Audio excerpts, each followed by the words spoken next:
Sexual harassment and sexual assault have no place in American culture or our Army. We must foster a climate of trust that protects our soldiers and family members. Leaders are critical to creating a command climate free of sexual violence and sexual harassment. I'm Major General Tommy Mancino, and I'm here today with my Command Sergeant Major. Command Sergeant Major John Hernandez. And we're here to talk to you about a very important topic, sexual harassment and sexual assault within the military. We have a zero tolerance policy here in Oklahoma for sexual assault and sexual harassment. First thing I want to do is define these terms. These are two very important terms that everyone needs to understand. First, what is a sexual assault? Sexual assault is an unwanted touching. And so it can vary from your traditional movie violence that you see where you see an assault, or it can be as something as disrespectful as somebody grabbing someone else in a part of their body that they would rather not be touched. I think we all know what we're talking about here. But it's important to understand that there's another category called sexual harassment.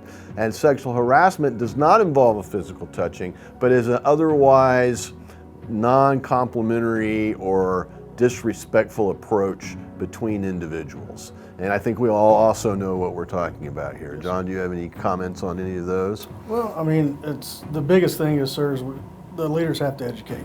Because like you said, there are two categories from one extreme to another.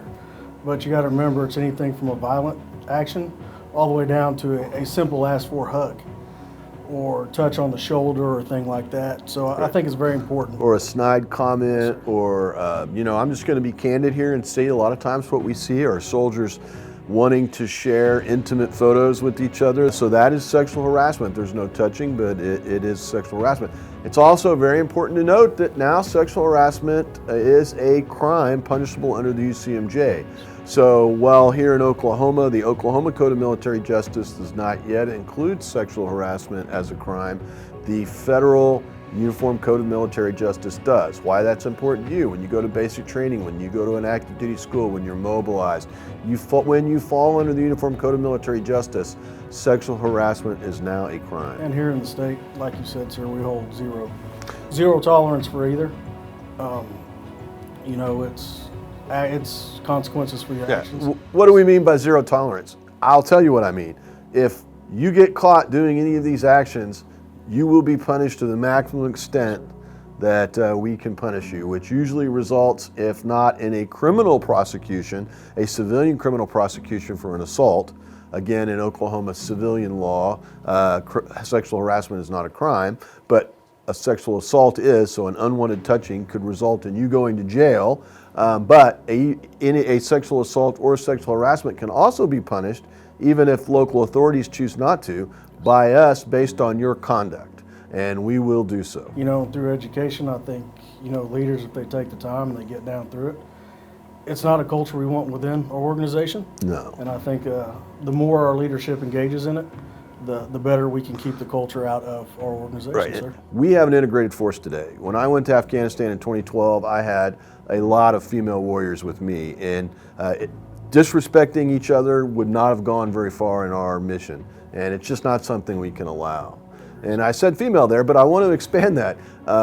There is male on male harassment, there is male on female harassment. It is not okay to, even jokingly, right? A lot of times we will see a male on male incident that I don't believe is particularly sexual in nature, but is a joke. And I think everybody kind of knows what we're talking about here. Don't do it, it's not funny.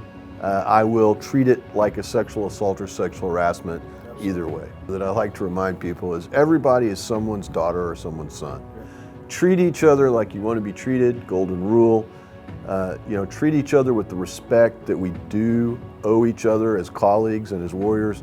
And I think that we will get through this transition period where we really are looking harder at this, as we should, and we're dealing with it very aggressively.